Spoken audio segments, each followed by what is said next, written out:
Why did God give us so many laws? What is the purpose of the law of God? Well, the Apostle Paul addresses this in Romans chapter 7. When you get to Romans 7, verse 7, he nails one of the critical purposes of the law, and that is to expose sin. He says, is the law sin? Certainly not. The law is not sin. The law exposes sin. Now, it's really critical that we understand that the Bible does not separate obedience from salvation. God gives us laws in order to obey. And all of God's laws are pleasing to God. They're all laws of love.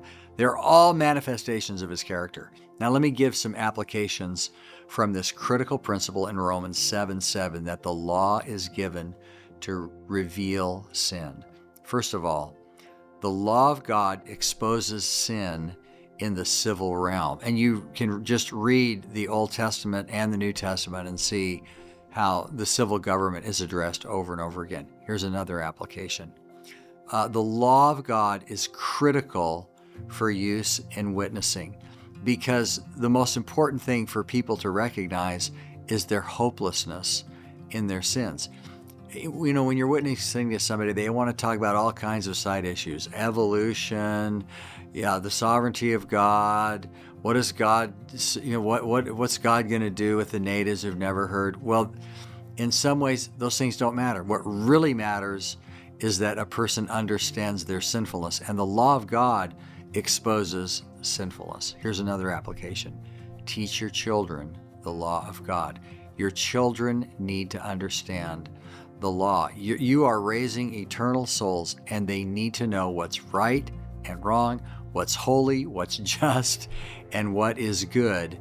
They need to bring their thoughts into submission to the law of God, their emotions and into submission to the law of God. They need to know how to live, and the law of God teaches them how to regulate their lives and when they're doing something that's really, really harmful. And so children need to understand the Ten Commandments. Okay, all of your child raising challenges are connected somewhere to the Ten Commandments. And so the law of God is really, really critical in your child raising. Here's what I hope happens with all of us, that we would say what David did in Psalm 119, verse 97. Oh, how I love your law. It's my meditation all the day. So the Apostle Paul makes it very clear that the law of God is holy, just, and good, and it's designed to reveal sin.